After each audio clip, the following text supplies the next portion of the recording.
इस वक्त की बड़ी खबर आपको बता दें, लोकसभा चुनाव के लिए बीजेपी उम्मीदवारों की पहली लिस्ट फाइनल हो चुकी है। शाम 7 बजे बीजेपी की एक प्रेस कॉन्फ्रेंस होगी। जेपी नड्डा प्रेस कॉन्फ्रेंस करेंगे और बीजेपी उम्मीदवारों की पहली लिस्ट जारी करेंगे। आपको बता दें, प्रधानमंत्री नरेंद्र मोदी वाराणसी से चुनाव लड़ेंगे, जबकि राजनाथ सिंह लखनऊ से ही चुनाव मैदान में होंगे। अमेठी से एक बार फिर स्मृति ईरानी बीजेपी की उम्मीदवार होंगी। तो वहीं बिहार के मधुबनी से बीजेपी हुक्मदेव नारायण सिंह के बेटे अशोक यादव को उम्मीदवार बना सकती है।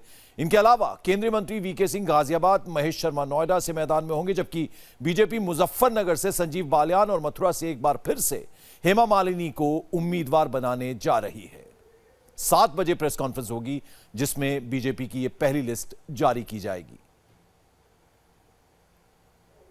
तो आपको बता दें, बीजेपी उम्मीदवारों की पहली लिस्ट फाइनल हो चुकी है। शाम 7 बजे बीजेपी की प्रेस कॉन्फ्रेंस होगी। इस प्रेस कॉन्फ्रेंस में जेपी नड्डा उम्मीदवारों की पहली लिस्ट जारी करेंगे। प्रधानमंत्री नरेंद्र मोदी वाराणसी से चुनाव लड़ेंगे, जबकि राजनाथ सिंह लखनऊ से चुनाव मैदान में होंगे। वहीं अमेठी से एक बार फिर स्मृति ईरानी बीजेपी की उम्मीदवार होंगी। बिहार का मधुबनी, वहां की बात करें तो बीजेपी हुक्मदेव नारायण सिंह के बेटे अशोक यादव को उम्मीदवार बना सकती है। इनके अलावा केंद्रीय मंत्री वीके सिंह गाजियाबाद, महेश शर्मा नोएडा से मैदान में होंगे, जबकि मुजफ्फरनगर से संजीव बालियान और मथुरा से एक बार फिर हेमा मालिनी को उम्मीदवार बनाने जा रही है बीजेपी। तो ये पहली लिस्ट अब से कुछ देर बाद यानी शाम 7 बजे बीजेपी जारी करेगी। प्रेस कॉन्फ्रेंस होगी, जिसमें बाकायदा जेपी नड्डा पहली लिस्ट के जो उम्मीदवार नाम हैं उनका ऐलान करेंगे। देवेंद्र पाराशर हमारे सहयोगी इस वक्त हमारे साथ। देवेंद्र, लगभग ये तय है कि प्रधानमंत्री नरेंद्र मोदी वाराणसी, जबकि राजनाथ सिंह जो है वो लखनऊ से चुनाव मैदान में होंगे। पहली लिस्ट 7 बजे जारी होगी। यह निश्चित तौर पे, और अभी तक केंद्रीय चुनाव समिति द्वारा उम्मीदवारों के नाम तय करने की बात करें तो तकरीबन 240 के आसपास उम्मीदवारों के नाम तय हो चुके हैं। अब देखना होगा कि कितने नामों का आज ऐलान किया जाता है। सूत्रों का यह कहना है कि 150 से ज़्यादा, कम से कम 150 उम्मीदवारों के नाम का ऐलान आज के प्रेस कॉन्फ्रेंस में जेपी नड्डा कर सकते हैं। कंफर्म नाम के बारे में बताएं अगर देवेंद्र। के आसपास उम्मीदवारों का नाम तय किया जा चुका है। कुछ उम्मीदवारों के नाम होल्ड करके रखेंगे ताकि आगे रणनीति के हिसाब से अगर फेरबदल की गुंजाइश हो तो फिर वो उसमें कुछ किया जा सके। इसके अलावा अगर प्रमुख उम्मीदवारों की बात करें तो जैसा कि आपने पीएम गृह मंत्री का बताया, वीके सिंह जो कि गाजियाबाद से चुनाव लड़ेंगे, महेश शर्मा नोएडा से चुनाव लड़ेंगे, स्मृति ईरानी अमेठी से, इसके अलावा नागपुर से नितिन गडकरी, ऐसे तमाम जो बड़े चेहरे हैं उनमें कोई सरप्राइज देखने को नहीं मिलेगा। जी पंकज। देवेंद्र, ये जो नाम आपने बताया, इनके अलावा जो कंफर्म्ड लिस्ट होगी पहली लिस्ट, उसमें कौन कौन से नाम जो हैं वो लगभग पक्के हैं? देखिए, उसमें तो सूची के आने का इंतजार करना ज़्यादा बेहतर रहेगा, क्योंकि अब से बमुश्किल 40-45 मिनट बाद ही सूची आ जाएगी। लेकिन जैसा कि मैंने पहले आपको बताया कि बड़े उम्मीदवारों के नाम पर बीजेपी के जो बड़े चेहरे हैं उसमें कोई सरप्राइज नहीं है। उनकी कंस्टिट्यूंसी को देखकर एक सरप्राइज जरूर है, हालांकि उस पर अभी चर्चा नहीं हुई है केंद्रीय चुनाव समिति की बैठक में कि गांधीनगर से बीजेपी का उम्मीदवार कौन होगा। लालकृष्ण आडवाणी को नहीं लड़ेंगे चुनाव, तो उनकी जगह पर कौन होगा, ये एक सरप्राइज है। अन्यथा बीजेपी के जो बड़े चेहरे हैं उसमें कोई सरप्राइज देखने को नहीं मिल रहा है। इसमें चाहे महाराष्ट्र की बात कर लें, कर्नाटक की बात कर लें, बिहार की बात कर लें, बिहार में भी रविशंकर प्रसाद पटना साहिब से उन्हें उम्मीदवार बनाया जाएगा। रामकृपाल यादव पटना ग्रामीण से। हालांकि देखना होगा कि बिहार के उम्मीदवारों के नाम का जी, आप चूंकि बिहार का जिक्र कर रहे हैं तो नीतीश चंद्र हमारे साथ जुड़ गए। नीतीश, आपके पास क्या अपडेट, कौन कौन से प्रोबेबल नाम हो सकते हैं जो पहली लिस्ट जारी होने वाली है? देखिए, बिहार में 17 सीटों पर बीजेपी इस बार चुनाव लड़ रही है। पिछले बार 30 सीटों पर लड़ी थी, 22 पे जीती थी, और लेकिन इस बार गठबंधन है। नीतीश कुमार नए सहयोगी के तौर पर फिर से जब शामिल हुए हैं उसके बाद सिर्फ 17 सीटों पर लड़ रही है। तो ऐसे में 17 सीटों की जो लिस्ट आएगी उसमें कई नाम बिल्कुल तय हैं जो केंद्रीय मंत्री रहे हैं बिहार से, चाहे वो रामकृपाल यादव हो, पाटलिपुत्रा से उनकी सीट तय मानी जा रही है। पटना साहिब से शत्रुघ्न सिन्हा नहीं चुनाव लड़ेंगे, ये बिल्कुल तय है। उनको भी इस बात की उम्मीद नहीं रही होगी, क्योंकि जिस तरह से वो लगातार बयानबाजी कर रहे थे, वो महागठबंधन से चुनाव लड़ेंगे। और इस बार पटना साहिब से रविशंकर प्रसाद होंगे। सारे मंत्री, जो आप राधा मोहन सिंह की बात कर लें जो पूर्वी चंपारण से लड़ेंगे, उनका तय है। अश्विनी चौबे बक्सर से चुनाव लड़ेंगे, ये भी तय है। इस तरह से जो केंद्रीय मंत्री हैं उनका लड़ना तय है। और ये देखा जा रहा है कि पहली लिस्ट में कितनी सीटों के बिल्कुल, तो बिहार का एक रूपरेखा जो है वो बताने की कोशिश नीतीश चंद्र कर रहे थे। उत्तर प्रदेश की जानकारी लेते हैं, हमारे साथ विशाल प्रताप सिंह लखनऊ से जुड़ गए। विशाल, अब लगभग ये तय माना जा रहा है कि लखनऊ से गृह मंत्री राजनाथ सिंह चुनाव लड़ेंगे, स्मृति ईरानी अमेठी से नाम आ रहा है, और कौन कौन से नाम अभी तक आपके सामने आ रहे हैं? देखिए पंकज, अभी जो पहली लिस्ट आने वाली है बीजेपी की आज शाम की प्रेस कॉन्फ्रेंस में, उससे पश्चिमी उत्तर प्रदेश पे खासा जो जोर रहने वाला है, क्योंकि 11 अप्रैल को और 18 अप्रैल को दो जो फेज हैं वो पश्चिमी उत्तर प्रदेश के हैं। इसके अलावा अमेठी से स्मृति ईरानी का नाम, लखनऊ से गृहमंत्री राजनाथ सिंह का नाम और बाकी जो नाम है वो निश्चित तौर पर सामने आ सकते हैं। लेकिन अभी जो पहला फोकस रहेगा वो फोकस सबसे ज्यादा रहने वाला है पश्चिमी उत्तर प्रदेश का। और गाजीपुर से ये भी कहा जा रहा है कि रेल राज्य मंत्री हैं मनोज सिन्हा, उनका भी नाम लगभग फाइनल माना जा रहा है। लेकिन पूर्वांचल के कुछ ऐसे हिस्से हो सकते हैं पंकज, जिनमें से कुछ सांसदों का जिनको कि नॉन परफॉर्मिंग माना गया है, जो बहुत अच्छा अपने क्षेत्र में परफॉर्म नहीं कर पाए हैं, उनके टिकट निश्चित तौर पर कट सकते हैं। लेकिन ये माना जा रहा है कि जिन सांसदों के टिकट कटेंगे पंकज, उनकी जो घोषणा है वो बीजेपी बाद में करेगी। फिलहाल जो प्रोबेबल कैंडिडेट्स हैं, जिसमें राजनाथ सिंह का नाम है, मनोज सिन्हा का नाम है, स्मृति ईरानी का नाम है, ये कुछ ऐसे नाम हैं जो कि आज की लिस्ट में आ सकते हैं। लेकिन जो सबसे ज्यादा फोकस होगा वो 11 अप्रैल और 18 अप्रैल को जो फर्स्ट फेज का मतदान होना है पश्चिमी उत्तर प्रदेश में, उसका सबसे ज्यादा फोकस रहेगा कि किस तरीके से पश्चिम की लड़ाई को बीजेपी को आगे लड़ना है, उसको जीतना है। क्योंकि सबसे महत्वपूर्ण यह है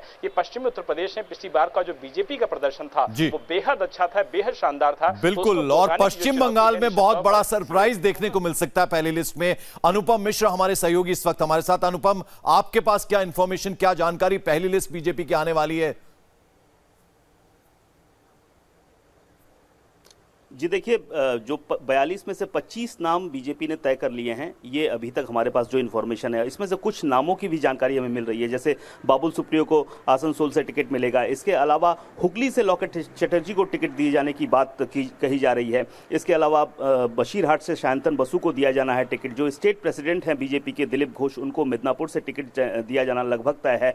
और घाटाल से भारती घोष जो एक्स IPS है, जो अभी अभी बीजेपी में शामिल हुई हैं, उनको टिकट मिलेगा। इसके अलावा जो तृणमूल कांग्रेस से आए हैं अर्जुन सिंह, उनको भी बैरकपुर से टिकट मिलेगा। तो ये सब काफी महत्वपूर्ण नाम हैं जिनके बारे में चर्चा शुरू से रही है और ये अभी तक हमारे सामने आ रहे हैं। इसके अलावा कुछ सीटों को लेकर अभी भी द्वंद्व बना हुआ है। जैसे बांकुड़ा सीट को लेकर अभी द्वंद्व बना हुआ है, उस पर कई कैंडिडेट हैं जिनके नाम अभी भी तय नहीं हो पाए हैं।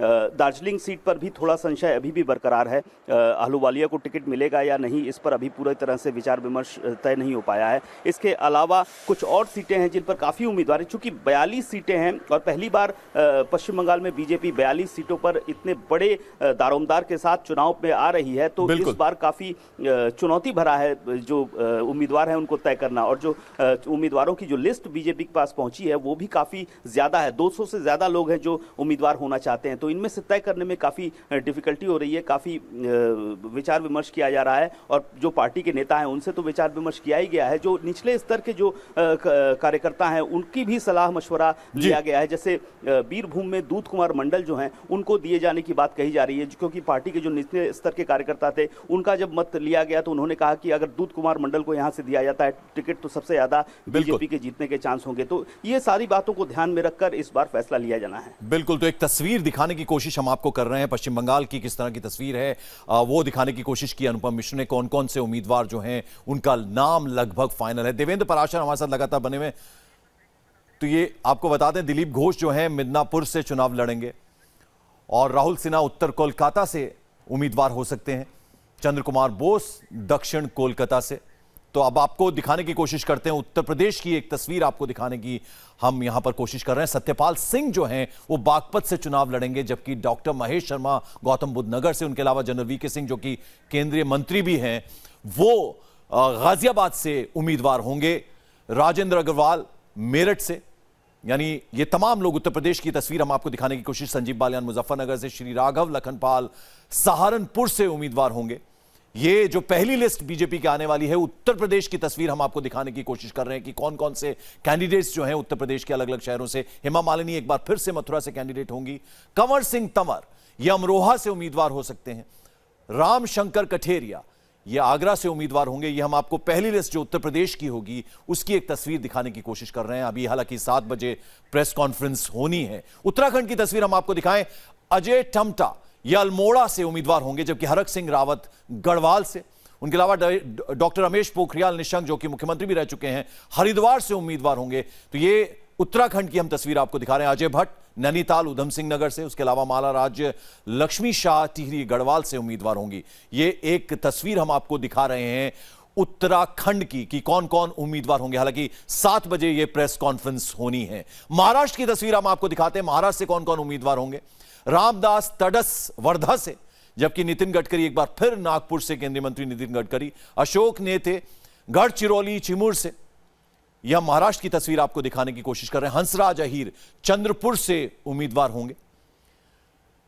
उसके अलावा प्रीतम मुंडे बीड से। यह महाराष्ट्र की तस्वीर हम आपको दिखाने की कोशिश कर रहे हैं। पहली लिस्ट 7 बजे जब बाकायदा जेपी नड्डा प्रेस कॉन्फ्रेंस करके इनका ऐलान करेंगे, यह तस्वीर हम आपको दिखाने की कोशिश कर रहे हैं।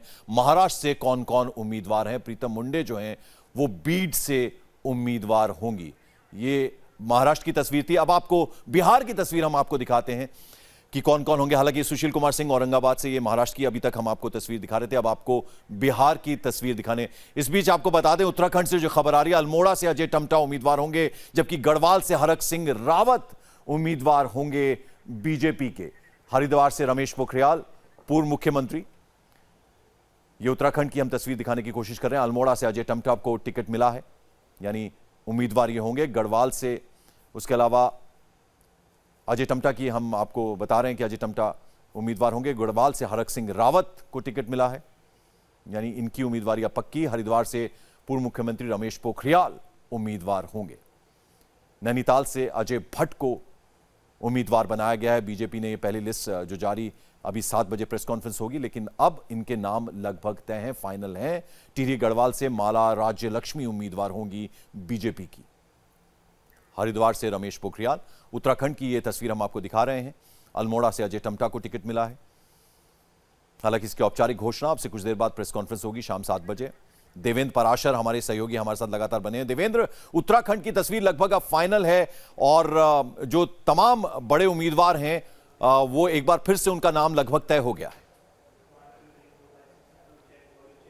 जी हाँ, उसमें 2 सीट बहुत दिलचस्प थी जिसमें कश्मकश भी चली थी। पौड़ी, जहां से तीरथ सिंह रावत को उम्मीदवार बनाया जा रहा है, और दूसरी नैनीताल, जो कि अजय टम्टा। आपको याद होगा कि विधानसभा का चुनाव अजय टम्टा बीजेपी के उस लहर में भी वो चुनाव वो हारे थे, विधानसभा का चुनाव, लेकिन उन्हें एक बार फिर से लोकसभा के चुनाव में उतारा जा रहा है। और निश्चित तौर पर पार्टी ने उन्हें बहुत ज़्यादा भरोसा जताया उनके ऊपर। उस समय वो एलओपी थे, और तब एलओपी रहते हुए बीजेपी की लहर में जब तकरीबन 57 सीटें बीजेपी को उत्तराखंड में आई, तब भी वो अजय भट्ट वहाँ से चुनाव हार गए थे। लेकिन इस बार नैनीताल सीट से उन्हें उम्मीदवार बनाया जा रहा है, और तीरथ रावत, जो कि बीजेपी के राष्ट्रीय सचिव हैं, उन्हें पौड़ी सीट से उम्मीदवार बनाया जा रहा है। भुवनचंद खंडूरी की कोशिश ये थी कि पहले उनके बेटे को टिकट दिलाई जाए, वो मिला नहीं, तो फिर वो कांग्रेस में गए, लेकिन पार्टी ने तीरथ सिंह रावत पे भरोसा जताया। और मैं आपके पास लौटता हूं। इस वक्त कर्नाटक की एक तस्वीर हम आपको दिखाने की कोशिश कर रहे हैं। बेंगलुरु दक्षिण से तेजस्विनी अनंत कुमार जो हैं वो उम्मीदवार होंगे, और बेंगलुरु उत्तर से सदानंद गौड़ा की उम्मीदवारी अब लगभग पक्की है। उत्तर कन्नड़ से अनंत कुमार हेगड़े बीजेपी के उम्मीदवार होंगे। बेंगलुरु दक्षिण से, जैसे कि हमने आपको बताया कि अनंत कुमार हेगड़े जो हैं वो उत्तर कन्नड़ से उम्मीदवार होंगे। उसके अलावा बेंगलुरु दक्षिण से तेजस्विनी अनंत कुमार उम्मीदवारी इनकी अब पक्की है। कर्नाटक की तस्वीर दिखाने की कोशिश हम आपको कर रहे हैं। बेंगलुरु उत्तर से सदानंद गौड़ा, उसके अलावा धारवाड़ से प्रहलाद जोशी को टिकट मिला है। उत्तर कन्नड़ से, जैसा कि हम आपको बता रहे हैं, अनंत कुमार हेगड़े बीजेपी के उम्मीदवार होंगे। देवेंद्र पराशर हमारे साथ लगातार बने। देवेंद्र, उत्तराखंड की जो आप जिक्र कर रहे थे, बीसी खंडूरी और भगत सिंह कोश्यारी, इन्होंने अब युवाओं को मौका देने की बात की थी, खुद चुनाव से हटने की बात की थी, उस बारे में क्या जानकारी?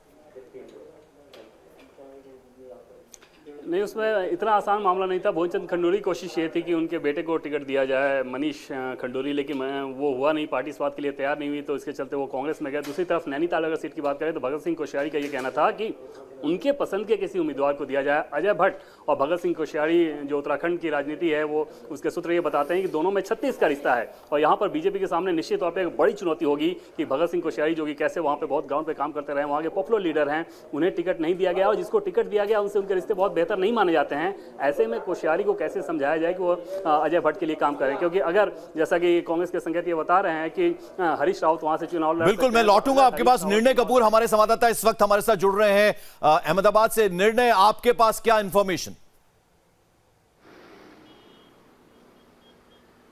देखिए पंकज, मैं आपको बता दूं कि गुजरात के जो चुनाव हैं वो 23 अप्रैल को होंगे, तीसरे फेज में।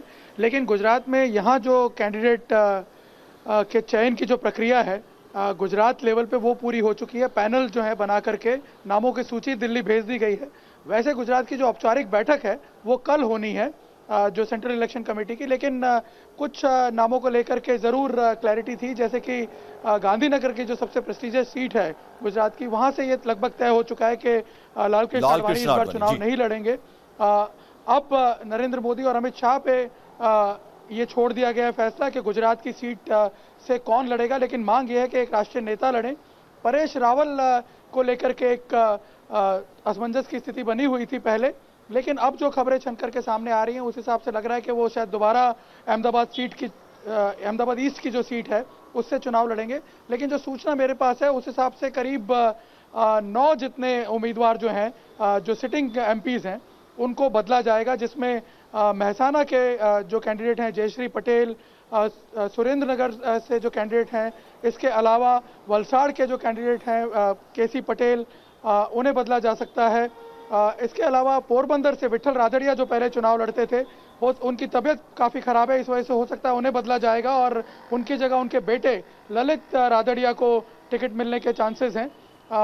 पाटन से जो बीजेपी के उम्मीदवार थे लीलाधर वाघेला, उन्हें बदला जा सकता है। भरूच से मनसुख वसावा जो एमपी थे पहले, उन्हें बदला जा सकता है। तो कुल मिलाकर के 9 नाम अब तक ऐसे सामने आ रहे हैं जिन्हें बदलने की बात चल रही है, क्योंकि पार्टी ये चाहती है कि जो 26 का टारगेट था जी, पिछली बार के चुनाव में 26 की 26 सीटें बीजेपी जीती थी, और इसीलिए इस बार सारे समीकरणों को देखते हुए और खास तौर पे जो विनेबिलिटी है कैंडिडेट्स की उसको देखते हुए ये डिसीजन लिए जाने की संभावना इस वक्त नजर आ रही है गुजरात। निर्णय ये बताएं कि सस्पेंस जो है वो आज तक है, यानी कल उसपे से पर्दा हट जाएगा जैसा कि आप बता रहे हैं, तो नए नामों को भी मौका इस बार बीजेपी देने जा रही, कुछ इस तरह की भी इंडिकेशंस मिल रहे हैं क्या? जी बिल्कुल, कुछ नए नाम इस बार सामने आ सकते हैं, जिसमें मुझे ऐसा समझ में आ रहा है, जो अब तक जानकारी मिल रही है उसके हिसाब से, कि कुछ युवा चेहरों को भी पार्टी स्थान दे सकती है। बड़ौदा में जो कैंडिडेट हैं रंजन भट्ट, उनकी जगह भार्गव भट्ट को शायद ये टिकट दी जा सकती है बड़ौदा की। तो इस तरह से कुछ नए चेहरों की भी संभावनाएं सामने निकल करके आ रही हैं। जैसे जामनगर की मैं आपको बता दूं, सीट को लेकर के थोड़ा असमंजस बना हुआ है अभी भी। जामनगर में हालांकि बीजेपी के पास अपने ऑप्शंस रेडी हैं, लेकिन यदि कोर्ट के जो पेच है उसको सुलझा करके हार्दिक पटेल जी, निर्णय आप बने रहे हमारे साथ, मैं आपके पास लौटूंगा। विशाल प्रताप सिंह के पास कुछ इंफॉर्मेशन। विशाल, आपके पास कुछ और जानकारी, कुछ और अपडेट?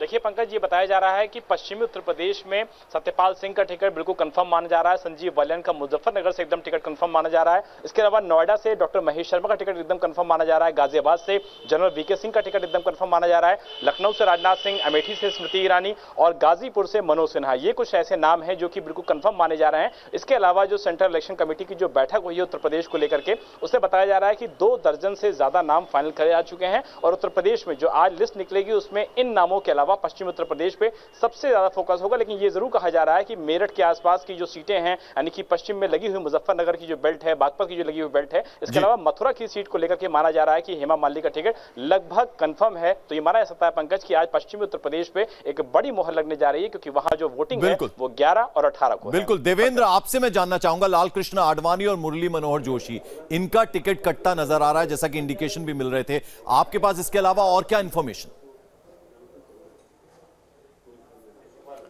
इन दोनों के अलावा देवरिया से जो मौजूदा सांसद हैं कलराज मिश्रा, वो चुनाव नहीं लड़ेंगे, और पार्टी की तरफ से उन्हें यह बताया गया था कि उनकी भूमिका दूसरी है। हरियाणा में उन्हें चुनाव का प्रभारी बनाया गया है, दूसरे राज्यों में भी उनका इस्तेमाल किया जा सकता है। तो ऐसी स्थिति में उनके जगह पर किसी और को उम्मीदवार बनाया जाएगा। और आज खुद कलराज मिश्रा ने इस बात का ऐलान कर दिया, बीजेपी की सूची आने से पहले ही उन्होंने इस बात का ऐलान किया कि 2019 का लोकसभा चुनाव वो नहीं लड़ेंगे। साथ ही साथ वो इस बात को साफ कर रहे थे कि इस बात को लेकर कोई नाराजगी नहीं है, क्योंकि पार्टी ने उनके लिए दूसरी भूमिका दे रखी है। हालांकि सूत्रों का यह कहना है कि उनकी कोशिश ये थी कि वो चुनाव लड़े, और साथ ही अगर चुनाव नहीं लड़ रहे हैं, 7 बजे लिस्ट जारी होनी है, बीजेपी प्रेस कॉन्फ्रेंस करेगी, जेपी नड्डा प्रेस कॉन्फ्रेंस करेंगे, और जो इंडिकेशन मिल रहे हैं, पहला नाम जेपी नड्डा अनाउंस करेंगे प्रधानमंत्री मोदी का, यानी वो एक बार फिर से बनारस से उम्मीदवार होंगे। क्या इंफॉर्मेशन?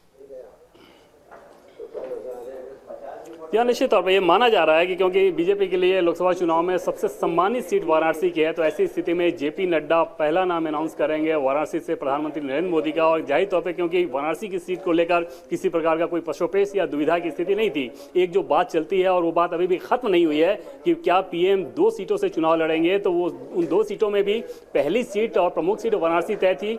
दूसरी की चर्चा इस लिहाज से की जाती है, पार्टी के सूत्रों का यह कहना है कि अगर उड़ीसा या बंगाल में ऐसा लगा, पार्टी का आकलन ऐसा रहा कि पीएम को वहां से भी चुनाव लड़ने पे पार्टी के बाकी आसपास की दूसरे सीटों पे उम्मीदवारों को फायदा हो सकता है, तब उस विकल्प को अपनाया जा सकता है। अन्यथा वाराणसी को लेकर कभी कोई दुविधा पशोपेश की स्थिति ना होनी थी और ना ही हुई। और उस लिहाज से माना जा रहा है कि क्योंकि बीजेपी के लिए सबसे सम्मानित सीट है, तो शायद जेपी नड्डा सबसे पहले उसी। बिल्कुल, अनुपम मिश्र भी हमारे साथ बने। अनुपम मिश्र, चूंकि बंगाल का जिक्र कर रहे हैं यहां पर देवेंद्र पराशर, तो आपसे मैं जानना चाहूंगा, डबल डिजिट में आना एक बहुत इंपॉर्टेंट फैक्टर रहेगा बीजेपी के लिए इन चुनावों में, तो यानी बंगाल पे खास तौर पर ध्यान है बीजेपी का इस बार?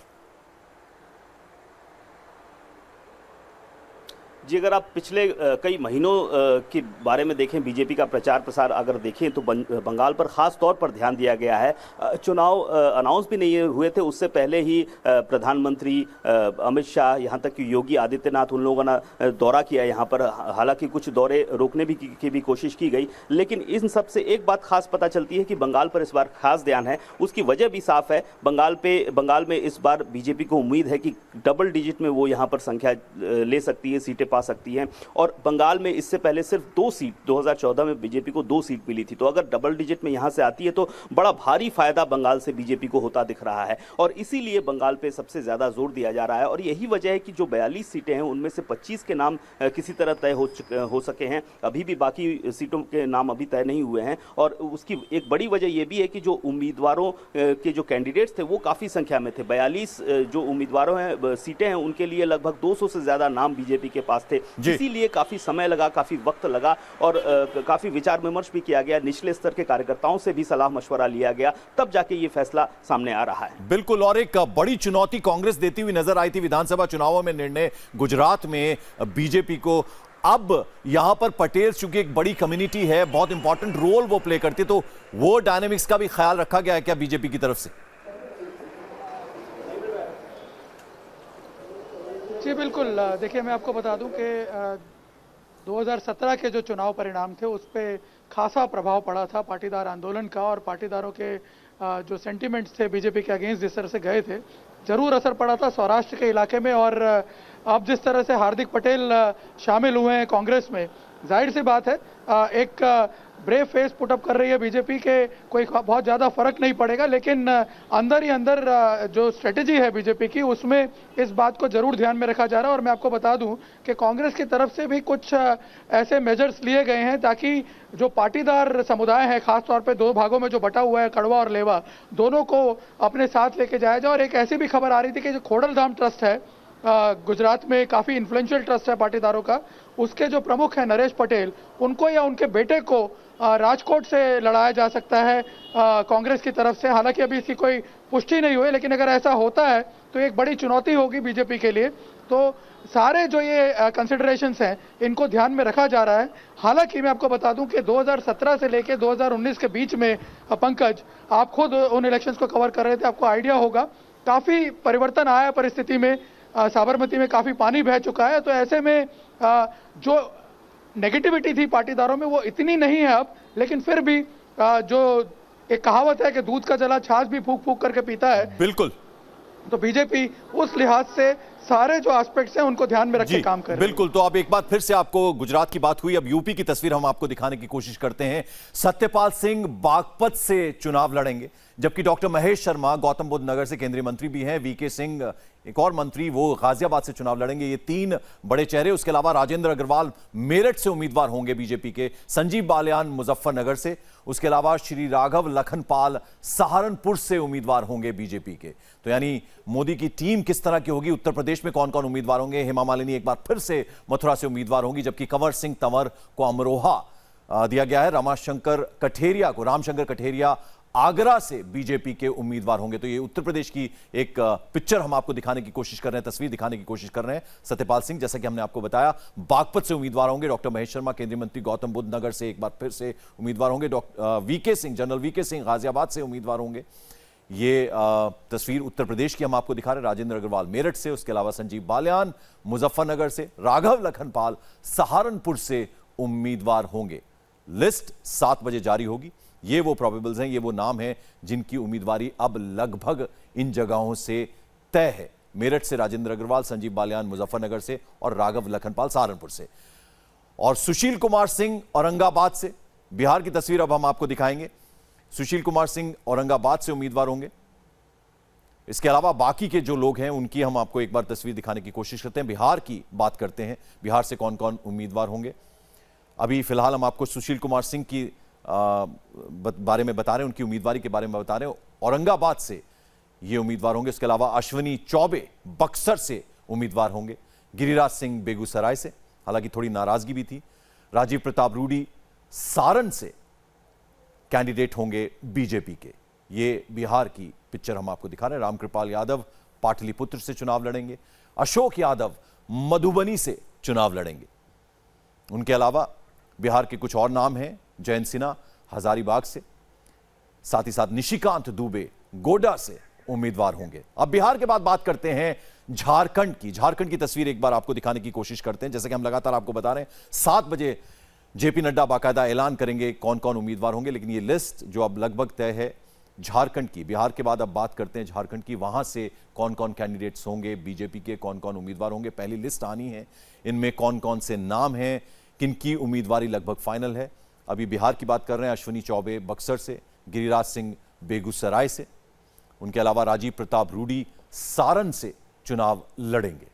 इनकी उम्मीदवारी अब लगभग फाइनल है। रामकृपाल यादव पाटलिपुत्र से, साथ ही साथ अशोक यादव मधुबनी से। तो ये बिहार की तस्वीर हम आपको दिखा रहे हैं।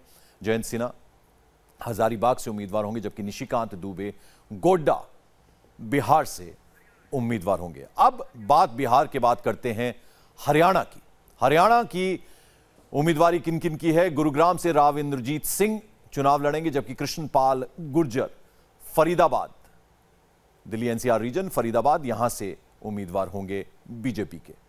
तो हरियाणा की ये हम तस्वीर अब आपको दिखा रहे हैं, कौन कौन उम्मीदवार होंगे, किन किन की उम्मीदवारी जो है लगभग अब फाइनल है।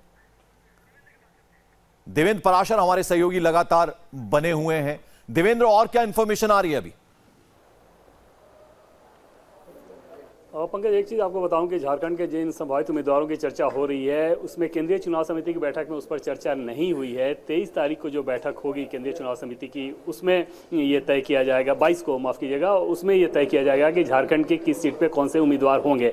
दूसरी बात कि बिहार को लेकर आज शायद ही नामों का ऐलान हो, क्योंकि पार्टी के सूत्रों का ये कहना था कि बिहार में कोशिश ये होगी कि एक बार एनडीए के 40 उम्मीदवारों के नाम का ऐलान किया जाए। उसके पीछे वजह ये है कि पार्टी ये मैसेज देना चाहती है, जो एक कास्ट इक्वेशन की जो तुलनात्मक चर्चा होती है उसमें कहीं ना पिछड़ जाए। जैसे अभी बीजेपी ने जिन उम्मीदवारों को तय किया है उसमें 5 अगर ठाकुर उम्मीदवार दिख रहे हैं तो भूमिहार जाति से सिर्फ 1 उम्मीदवार दिख रहे हैं, जबकि अगर एनडीए के तहत जब उन सीटों का उम्मीदवार होगा तो जेडीयू के जो भूमिहार उम्मीदवार हैं वो भी ऐड हो जाएंगे। तो वहाँ पर एक तुलनात्मक प्रोजेक्शन जो है वो बीजेपी के लिए राजनीतिक तौर पर ज़्यादा मुफीद होगा, जेडीयू के लिए ज़्यादा मुफीद होगा, एलजेपी के लिए ज़्यादा मुफीद होगा। इस लिहाज से शायद ही आज बिहार के कैंडिडेट का ऐलान हो। लेकिन जो प्रमुख स्टेट हैं उसमें महाराष्ट्र, उत्तर प्रदेश, इस पर निश्चित तौर पर नजर टिकी हुई है। इसके अलावा दक्षिण भारत के अधिकांश नाम तय हो चुके हैं, उनमें से बहुत सारे नामों का ऐलान होगा। नॉर्थ ईस्ट के नाम तय हो चुके हैं, उन नामों का ऐलान किया जाएगा। जी पंकज, चलिए आप बने रहे हमारे साथ, मैं लौटूंगा, आप सभी हमारे साथ बने हुए हैं। तो इस वक्त की बड़ी खबर आपको बता दें, अब से कुछ देर बाद यानी शाम 7 बजे बीजेपी अपने उम्मीदवारों की पहली लिस्ट जारी करेगी। और जो जानकारी देवेंद्र पराशर भी दे रहे थे, सबसे पहले जेपी नड्डा प्रधानमंत्री नरेंद्र मोदी की वाराणसी से उम्मीदवारी की घोषणा करेंगे। और जैसा कि हम आपको लगातार बता रहे हैं, अब केवल 17 मिनट बचे हैं जब बीजेपी अपनी उम्मीदवारों की पहली लिस्ट जारी करेगी। 7 बजे का वक्त है जब प्रेस कॉन्फ्रेंस करेंगे जेपी नड्डा। और जैसा कि उम्मीद की जा रही है, देवेंद्र पराशर हमारे सहयोगी भी बता रहे थे कि जेपी नड्डा सबसे पहले प्रधानमंत्री नरेंद्र मोदी की उम्मीदवारी घोषित करेंगे, यानी बनारस से एक बार, वाराणसी से दोबारा प्रधानमंत्री उम्मीदवार होंगे बीजेपी के। देवेंद्र पराशर हमारे साथ लगातार बने। देवेंद्र, जो बात आप कह रहे थे, सबसे पहले प्रधानमंत्री का नाम अनाउंस कर सकते हैं जेपी नड्डा? जी जी हाँ, ऐसा माना जा रहा है और पार्टी के सारे सूत्रों का यह कहना है कि इसके चलते एक चीज़ तय किया जा रहा था कि सीधे ईमेल पे उम्मीदवारों की सूची जारी ना की जाए, बल्कि एक बाकायदा प्रेस कॉन्फ्रेंस हो और उस प्रेस कॉन्फ्रेंस में पार्टी के जो सबसे सम्मानित नेता हैं, जिस सम्मानित सीट पे वो जा रहे हैं चुनाव लड़ने के लिए, उस बात का ऐलान किया जाए। तो उस लिहाज से ये माना जा रहा है कि हालांकि आधिकारिक तौर पर पार्टी ने इस बात को नहीं कहा है, लेकिन ये माना जा रहा है कि जाहिर तौर पर वाराणसी से प्रधानमंत्री नरेंद्र मोदी की उम्मीदवारी का ऐलान होगा। कल जो यूपी की 40 सीटों का चयन हुआ था उसमें वाराणसी को लेकर जाहिर तौर पर क्योंकि किसी प्रकार की चर्चा की आवश्यकता नहीं थी, तो उस लिहाज से सभी ने एक स्वर में देवेंद्र, एक चीज जानना चाह रहा था मैं आपसे, पीएम को शुभकामनाएं दी। तो आज ये माना जा रहा है कि उसका ऐलान हो सकता है। इसके अलावा पूर्वांचल की जो बाकी सीटें हैं उस पर कल चर्चा नहीं हुई थी, उसमें आज कोर ग्रुप की बैठक में कुछ चर्चा हुई है और कल और परसों जो चुनाव समिति की बैठक है उसमें उन सीटों को तय किया जाएगा जो पूर्वांचल की बाकी सीटें हैं। जो फोकस था उसमें पश्चिम उत्तर प्रदेश की जो सीटें हैं उस पर फोकस था और उसमें एक उन्नाव की सीट जिसके बारे में साक्षी महाराज ने जैसे उनको ये भनक लगी उनकी सीट कट सकती है, उन्होंने बाकायदा एक चिट्ठी लिखा और न सिर्फ चिट्ठी लिखा अमित शाह को बल्कि उस चिट्ठी को जारी भी कर दिया था, सार्वजनिक कर दिया था। सूत्रों का यह कहना है कि शायद साक्षी महाराज को टिकट मिल सकता है। बिल्कुल। और निर्णय में आपसे जानना चाहूंगा, यानी ग्रेसफुल एग्जिट की बात होती है, गांधीनगर से हमेशा लाल कृष्ण आडवाणी उम्मीदवार होते थे, इस बार वो उम्मीदवार नहीं होंगे, तो उसको किस तरह से उसका ख्याल रखा गया उस बात का?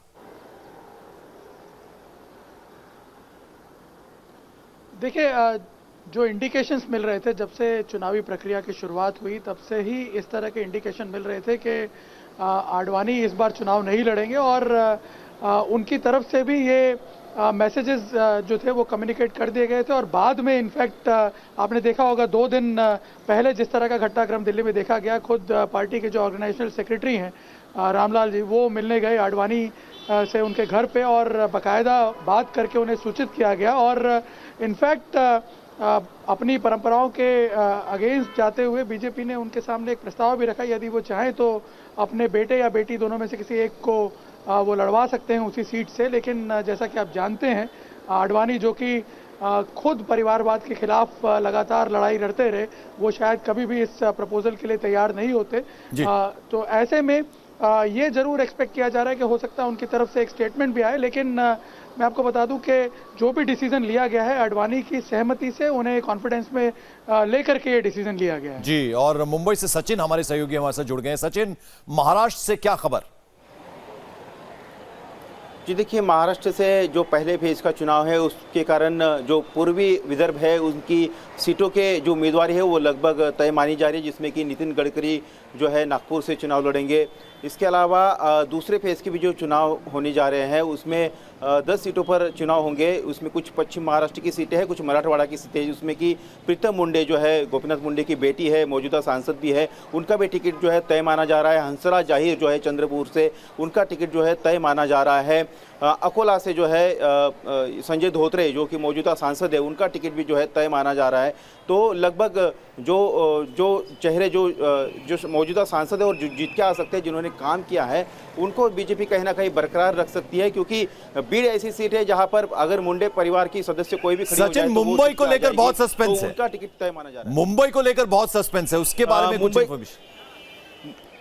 मुंबई को लेकर देखिए सस्पेंस ये बना हुआ है कि जो ईशान्य मुंबई की सीट है, किरीट सोमैया की सीट है, वहां पर वो सीट बीजेपी उनको फिर से देती है सीट या नहीं, क्योंकि शिवसेना जो है कहीं ना कहीं वेट एंड वॉच की भूमिका में है। जिस तरह से किरीट सोमैया ने ठाकरे परिवार पर आरोप लगाए थे, मातोश्री पर आरोप लगाए थे, उससे शिवसैनिक जो है नाराज है और उनका दबे जुबा ये कहना कि अगर किरीट सोमैया को टिकट दिया जाता तो कहीं ना कहीं शिवसैनिक जो है जो ग्राउंड लेवल पर काम करते हैं वो इतना चुनावी मैदान में उनके समर्थन में नहीं उतर सकते, इसलिए उनके नाम पर जो है थोड़ा सा सस्पेंस बना हुआ है। लेकिन पार्टी सूत्रों का यह कहना है कि किरीट सोमैया को एक बार फिर से जो है बीजेपी ईशान्य मुंबई से उतारेगी, क्योंकि वहां पर गुजराती वोटर्स बड़ी तादाद में हैं। इसके अलावा उत्तर मुंबई की जो सीट है वहां पर पूनम बिल्कुल, चलिए आप बने रहिए हमारे साथ। मुंबई की बात हमने की, महाराष्ट्र की बात की, दिल्ली की बात करेंगे एक छोटे से ब्रेक के बाद।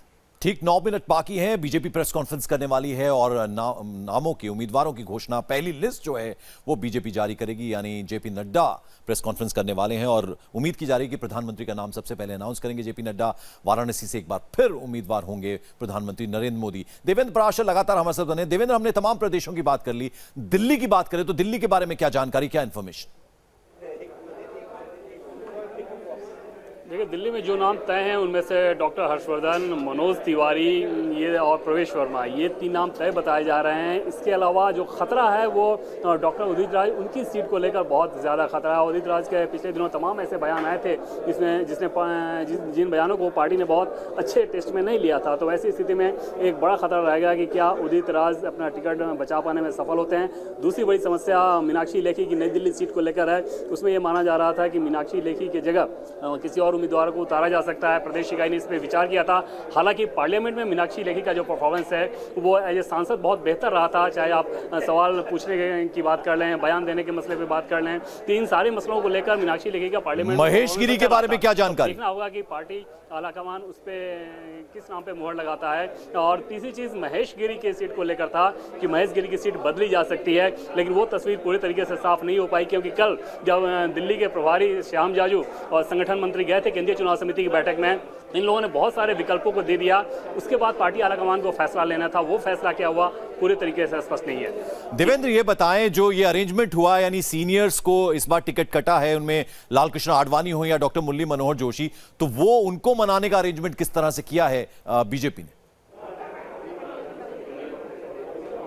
देखिए, इसमें 2 चीज़ था। एक तो ये कि बीजेपी के जो संगठन महामंत्री हैं रामलाल, वो खुद गए थे लालकृष्ण आडवाणी के पास, और क्योंकि आडवाणी ने भी ये इच्छा जाहिर नहीं की थी कि मुझे चुनाव लड़ना ही है, तो वैसी स्थिति में पार्टी के ऊपर कोई बहुत ज़्यादा वो मसला नहीं था समझाने को लेकर। इसलिए संगठन महामंत्री को भेजा गया और उन्होंने जाकर उनको बताया कि क्योंकि उम्र के इस पड़ाव पर चुनावी तूफान में झोंकना बहुत बेहतर नहीं रहेगा, इसलिए पार्टी का ऐसा डिसीजन है कि आप मार्गदर्शन देते रहें लेकिन चुनावी अखाड़े में ना उतरें।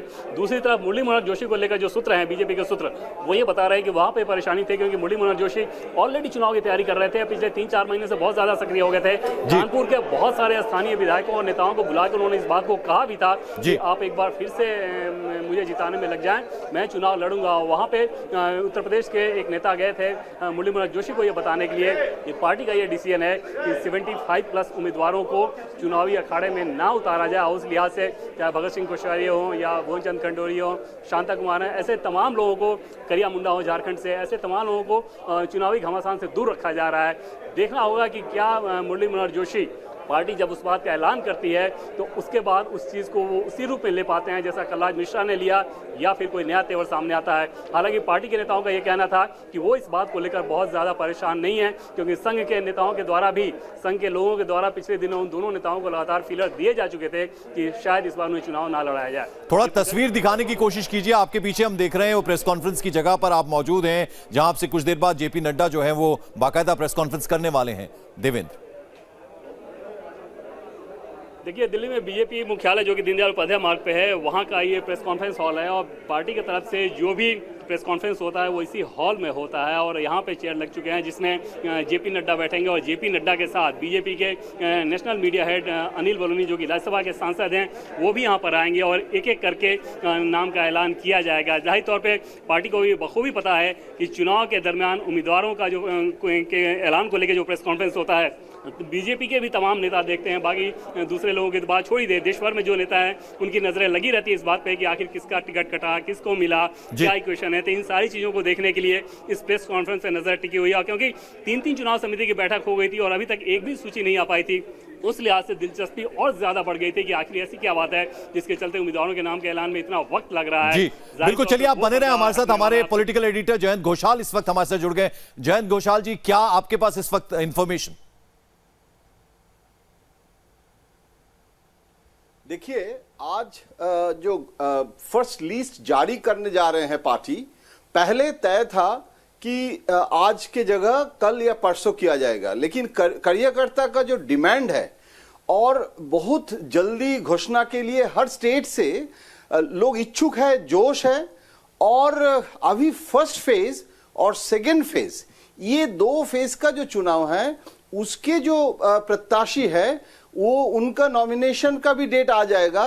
तो इसीलिए जल्दी कुछ मान लीजिए जो तय हो गया है 250 या 280 सीट, उसमें एक पूरा अगर ना भी हो, एक सेक्शन डिफरेंट स्टेट से अनाउंस कर दिया जाए तो ये प्रोसेस है, कम से कम ये प्रोसेस स्टार्ट हो जाए। जयंत, बिग सरप्राइजेस क्या रहने वाले हैं? मोदी बिग सरप्राइजेस क्या रहने वाले हैं? गुजरात कल चुनाव के जो प्रत्याशी लेके कल चर्चा होगा, लेकिन मेरे पास एक जानकारी है कि आज गुजरात के लोग, जो वहां के एमपी, एमएलए और एग्जीक्यूटिव कमेटी के मेंबर, स्टेट एग्जीक्यूटिव, बहुत लोग दिल्ली में वो मैसेज भेज रहे हैं कि गांधीनगर से अमित शाह जी को चुनाव लड़ने के मतलब बहुत बड़ी डिमांड लेके एक प्रेशर बिल्डअप कर रहे हैं पार्टी की तरफ से गुजरात से।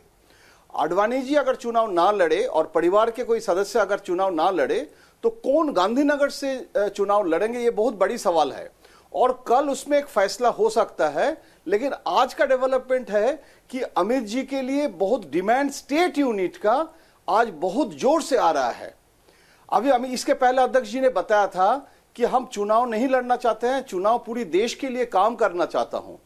अभी ये जो स्टेट यूनिट से आज जो डिमांड आया है, इसमें क्या फैसला लेगा इसका आज घोषणा नहीं होगा पंकज जी, लेकिन ये आज एक्टिविटीज हो रहा है और ये आज जो घोषणा होगा उसके पीछे और एक कारण है कि दूसरे जो पार्टी है वो भी प्रत्याशी अभी अनाउंस नहीं किए हैं, तो इसीलिए भाजपा थोड़ा इसमें टैक्टिक्स भी है मतलब जो प्रेडिक्टेबल है, जो मतलब हो गया है, जिसमें कोई दौरा नहीं है उसमें अनाउंस कर देंगे। लेकिन मान लीजिए कर्नाटका में सीटिंग एमपी 5 एमपी को ना नॉमिनेशन देना, ये एक फैसला होने जा रहा है।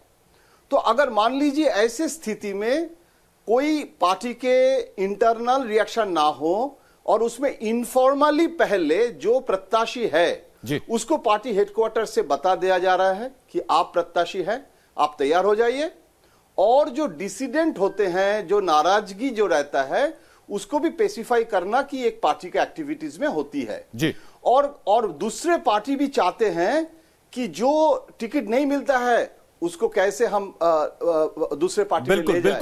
बिल्कुल तो एक बहुत सारे इंटरनल चीज हैं जो पार्टी बहुत कुशलता के साथ और बहुत चतुरता के साथ पंकज जी संभाल रहे हैं। बिल्कुल, तो एक बड़ी खबर जयंत घोषाल देते हुए वो ये कह रहे हैं कि स्टेट यूनिट्स की तरफ से बाकायदा दबाव, प्रेशर बनाया जा रहा है, डिमांड की जा रही है कि गांधीनगर से यदि लाल कृष्ण आडवाणी चुनाव नहीं लड़ते हैं तो उनकी जगह पर अमित शाह को चुनाव में उतारा जाए, उम्मीदवार बनाया जाए। निर्णय कपूर भी हमारे साथ। निर्णय, जो बात जयंत कर रहे हैं उस बारे में आपके पास क्या जानकारी? देखिए, जो बात जयंत जी बता रहे हैं मैं आपको बता दूं कि ये इंडिकेशन तभी से मिलने शुरू हो गए थे जब ये बात सामने आई थी कि इस बार आडवाणी चुनाव नहीं लड़ेंगे तो फिर कौन चुनाव लड़ेगा, क्योंकि गांधीनगर एक ऐसी सीट है जो कि बीजेपी की सबसे प्रेस्टीजियस सीट मानी जाती रही है अब तक। 1989 से आडवाणी इस पर लड़ते रहे, वाजपेयी इससे चुनाव लड़े और प्रधानमंत्री बने 1996 में। तो ये मत था कि कोई राष्ट्रीय नेता लड़े, तो फिर कौन सा राष्ट्रीय नेता लड़े? तो सबसे पहला विकल्प जो सामने आया, सबसे पहला और एकमात्र विकल्प, वो यहाँ के कार्यकर्ताओं को लगा कि अमित शाह से बेहतर विकल्प और कोई नहीं हो सकता है। इनफैक्ट मैं आपको बता दूं कि जब यहाँ पे पहली बार इतने सालों में गांधीनगर के निरीक्षकों की बैठक हुई सेंस लेने के लिए कार्यकर्ताओं से, तो जितने भी एमपीज हैं गांधीनगर के, माफ कीजिएगा एमएलए हैं गांधीनगर लोकसभा सीट के, उन सभी ने एक सुर में अमित शाह का नाम लिया था और ये कहा था कि अमित शाह, यदि आडवाणी नहीं लड़ते हैं तो अमित शाह, और अगर अमित शाह नहीं लड़ना चाहते हैं तो फिर अमित शाह और नरेंद्र मोदी खुद डिसाइड करें। लेकिन डिमांड यही है कि अमित शाह लड़े। और इसीलिए मैं आपको बता दूं कि जो सूची गई है नामों की गुजरात से, उसमें गांधीनगर की सीट के आगे ब्लैंक रखा हुआ है। जो पार्टी हाईकमान डिसाइड करेगी, नरेंद्र मोदी और अमित शाह मिलकर के जो डिसाइड करेंगे वो कैंडिडेट गांधीनगर से लड़ेगा। लेकिन जो कार्यकर्ता हैं उन्होंने अपनी फीलिंग साफ तौर पर बता दी है कि अमित शाह को चुनाव लड़वाया जाए, और उन्होंने ये भी कहा है साथ में कि यदि अमित शाह गांधीनगर से चुनाव लड़ते हैं तो उन्हें आके सिर्फ यहाँ फॉर्म भरना है, प्रचार के लिए भी नहीं आना है, इलेक्शन मैनेजमेंट के लिए भी नहीं आना है, वो सब कुछ यहाँ कार्यकर्ता संभाल लेंगे। क्योंकि मैं आपको बता दूं सारे डायनेमिक्स जो हैं वो भी अमित शाह के फेवर में है। गांधीनगर की सीट जो है, आपको मैं बता दूं कि उसमें करीब 17 लाख वोटर हैं और 10 लाख ऐसे वोटर हैं जो अमित शाह की पुरानी विधानसभा कॉन्स्टिट्यूंसी को ही बिलोंग करते हैं। तो अमित शाह के लिए एक केक वॉक होगा। अगर वो गांधीनगर से लड़ते भी हैं तो बड़ी आसानी से वो एक बहुत ही हैवी मार्जिन से जीतेंगे बिना किसी प्रकार का प्रचार किए हुए। तो ये सारी बातें कार्यकर्ता जानते हैं और इसीलिए वो बिल्कुल। मैं आपके पास लौटता हूं। देवेंद्र पराशर के पास इस वक्त बड़ी खबर है। देवेंद्र, क्या अपडेट, क्या जानकारी?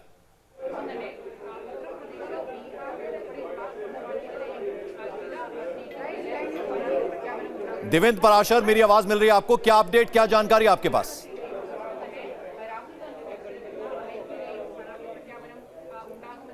हमारी आवाज देवेंद्र पराशर तक नहीं जा रही। आपको बता दें इस वक्त बड़ी खबर जो आ रही है, उत्तर प्रदेश की तस्वीर हम आपको बता रहे हैं। मथुरा से हेमा मालिनी को टिकट मिल सकता है, जबकि संजीव बालियान जो हैं मुजफ्फरनगर से उम्मीदवार होंगे और थोड़ी ही देर बाद बीजेपी उम्मीदवारों का ऐलान करेगी। बाकायदा प्रेस कॉन्फ्रेंस होगी, जेपी नड्डा ये प्रेस कॉन्फ्रेंस करने वाले हैं और जैसा कि जानकारी मिल रही है प्रधानमंत्री का नाम सबसे पहले अनाउंस कर सकते हैं जेपी नड्डा, यानी एक बार फिर से वाराणसी से उम्मीदवार होंगे नरेंद्र मोदी।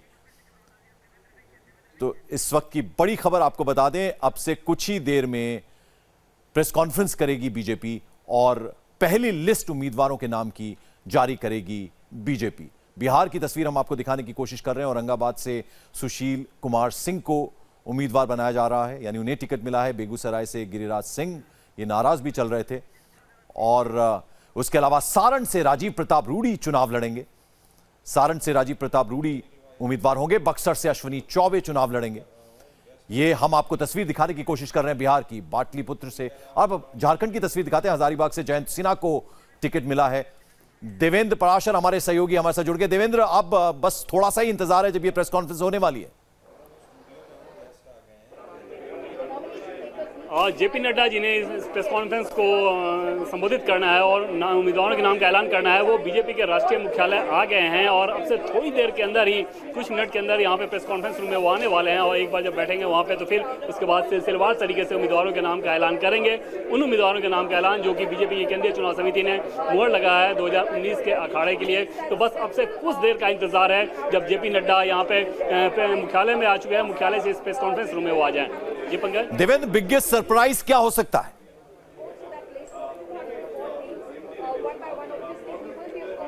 पंकज, सवाल फिर से दोहराएं। बड़ा सरप्राइज क्या हो सकता है इसमें?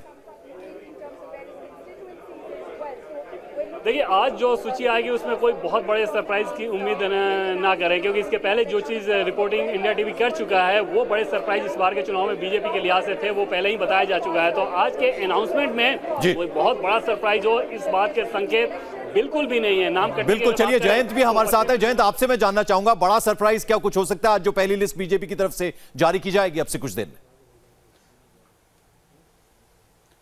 नहीं, देखिए, जैसे देवेंद्र जी बोल रहे हैं कि आज ये एक प्रोसेस भाजपा शुरू कर देना चाहते हैं। आज शुभ दिन है, होली के दिन है और हर स्टेट से लोग पार्टी ऑफिस में आना शुरू कर दिए हैं और पार्टी लीडरशिप चाहते हैं कि वो अभी स्टेट में चले जाए और काम शुरू कर दे। और जोश इतना है कि आज इसको अनाउंसमेंट करना बहुत जरूरी हो गया था, नहीं तो नॉमिनेशन का टाइम हो रहा है। इसीलिए फर्स्ट फेज और सेकेंड फेज, ये सबसे पहले जो फेज, दो फेज है, उसमें खासकर यूपी, बिहार और दिल्ली जो प्रेडिक्टेबल नेम्स हैं और जो क्लियर है वो नाम पहले आज अनाउंस कर दिया जाएगा।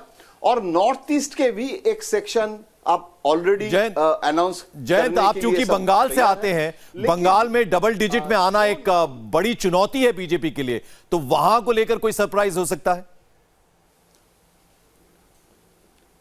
देखिए, इस बार बंगाल में संभावना भाजपा के लिए बहुत उज्जवल है और इस समय कांग्रेस और सीपीएम, कम्युनिस्ट, जो अलायंस करने के सोच विचार चल रहा था वो नहीं हो पाया और राहुल गांधी ने स्टेट कांग्रेस जो सीपीएम के साथ कर रहे थे उसमें सहमत नहीं पोषण किए और अलायंस नहीं हुआ।